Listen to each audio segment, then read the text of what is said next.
E estamos chegando no peixe grande da história, estamos chegando no Mestre dos Magos. Dinheiro do gabinete de Jair Bolsonaro abasteceu o esquema de rachadinhas do Queiroz, do Flávio Bolsonaro. Do gabinete dele também saía dinheiro. Parece que é uma notícia óbvia, mas não é. Eu vou explicar para você por que não é tão óbvio. Vem comigo.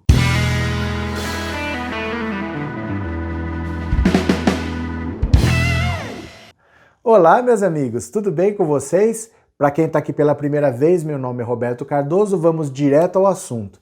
Eu vou explicar para você por que não é tão óbvio assim a gente fazer essa conexão do gabinete do deputado Jair Bolsonaro com o esquema de rachadinhas, e é muito importante que isso está acontecendo, tá? Eu só vou pedir para você então se inscrever no canal. Se inscreve agora, dá um cliquezinho que eu já vou direto pro assunto.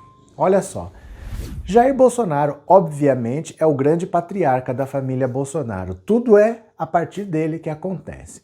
Então é óbvio que quando ele começou a colocar os filhos na política, ele foi colocando na política e foi ensinando para os filhos o que ele mesmo já fazia. A tal da rachadinha. Né? Ele sempre foi um deputado baixo clero, sem importância. Ele nunca teve nas grandes corrupções porque ele nunca teve capacidade de estar lá.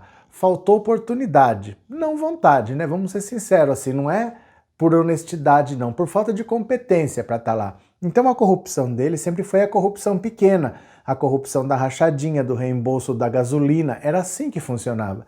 Ele foi pondo os filhos na política e isso foi se reproduzindo nos outros gabinetes e há provas, tá? Há provas, já vou dizer quais são essas provas. No entanto, na investigação do Flávio Bolsonaro, você não achava indícios da ligação de Jair Bolsonaro. E por que não? Porque não pode procurar. Na verdade é isso, você só não achava essa ligação porque você não podia procurar. Jair Bolsonaro é o presidente da República.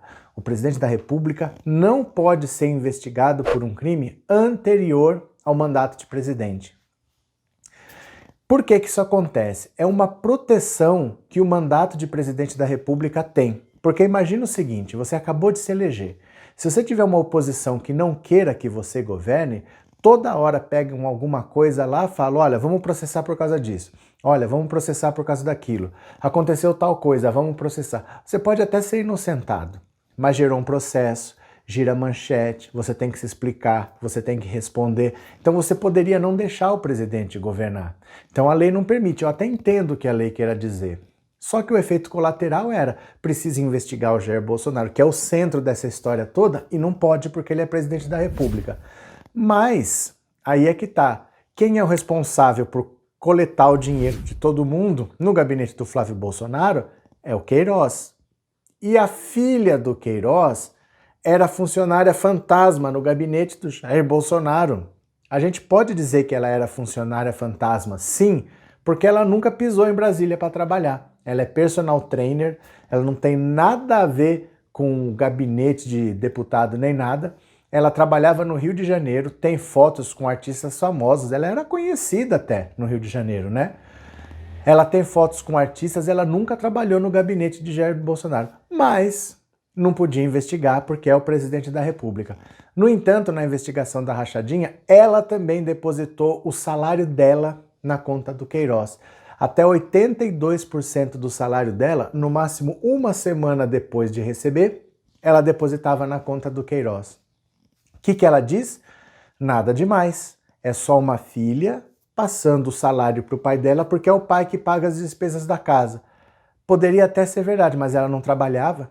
Né? Como é que ela justifica que ela está só passando o salário para o pai pagar as contas se ela sequer trabalhava? Ela não pode falar isso porque já está errado. É o funcionário fantasma, gente. Ela é funcionária fantasma. E aí a gente vê o seguinte, a filha do Queiroz era funcionária fantasma no gabinete de Jair Bolsonaro e ela também depositava dinheiro na conta do Queiroz, que distribuía esse dinheiro para a família e também distribuía para as milícias do Rio de Janeiro. Esse dinheiro também ia para as milícias, porque o Flávio Bolsonaro construía prédios irregulares em áreas de milícia e depois esse dinheiro voltava. Você percebe que está tudo chegando no Jair Bolsonaro e a situação dele só piora? Aí tem gente que pensa, a situação dele está tão ruim que ele vai tentar dar o golpe. Não é assim que funciona. O golpe não é uma tentativa de alguém que está muito fraco, pronto para cair. é de alguém que acha que está tão poderoso que não precisa mais do Congresso, não precisa do Supremo, que ele vai fazer tudo sozinho. O golpe é uma demonstração de força, não é um gesto de fraqueza. Quem está desesperado não tenta dar golpe. Quem está desesperado tenta sobreviver como der, não tenta tomar o poder todo para si. Então Bolsonaro não vai tentar golpe, Bolsonaro está se enrolando cada vez mais e a investigação contra o Flávio Bolsonaro só se complica. Ele está tendo que prestar depoimento e estão fazendo perguntas para ele assim: aquele fulano ali, o senhor conhece? Porque a maioria dessas nomeações são funcionários fantasmas que nunca apareceram lá. Aí tem gente que ele não sabe, tem gente que ele nunca conhecia e eram funcionários no gabinete dele por anos. Esse fulano fazia o quê? Teve um até que foi engraçado, que ele falou assim: ah, eu lembro desse rapaz. Ele trabalhou numa comissão que a gente tinha para investigar expulsões injustas da PM. Por causa dele, nós revertemos até quase 15 expulsões da PM por causa do trabalho dele. Essa comissão existiu em 2009, 2010, existiu, mas esse rapaz foi funcionário dele em 2016. Quer dizer, 2016 foi agora. É 2, 3, 4 anos atrás, entendeu? Ele trabalhou 2016 por ali, 3, 4 anos atrás. E nós estamos falando de uma comissão que foi 10, 11 anos atrás. Então ele está caindo em contradição, ele já não sabe mais explicar quem trabalhou, o que foi. E essa loucura toda agora está chegando no Jair Bolsonaro. Está chegando na esposa de Jair Bolsonaro, que também recebeu depósitos na conta. Está chegando na esposa do Flávio Bolsonaro, porque também é dona dos patrimônios ilícitos que ele tem. Ele tem patrimônios que ele não consegue comprovar como é que ele conseguiu tanto dinheiro, porque que ele pagava com dinheiro vivo, e esses patrimônios, por causa do casamento, também são da esposa. Então está chegando em todo mundo. O último que faltava ser alcançado pela investigação era Jair Bolsonaro. Agora a investigação está nele também. Ele pode ser investigado? Não. Ele não pode ser investigado. Juridicamente falando, se o crime é de antes, se é de quando ele era deputado, ele não pode ser investigado enquanto ele for presidente. Mas ele pode deixar de ser presidente.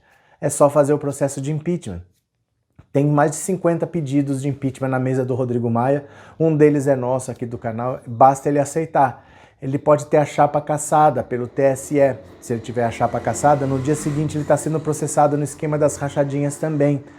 Isso precisa acontecer com ele, precisa acontecer com Flávio Bolsonaro, que não pode continuar sendo senador com toda essa corrupção com dinheiro público. Ele já nos provou que ele não sabe gerir dinheiro público. Então ele precisa ser cassado também. O Conselho de Ética tem que caçar. O Eduardo Bolsonaro é outro. É um cara que ofende a China, é um cara que pega um dossiê que um deputado fez antifascista e leva isso para o governo americano. Tem vários pedidos de cassação, até do partido dele.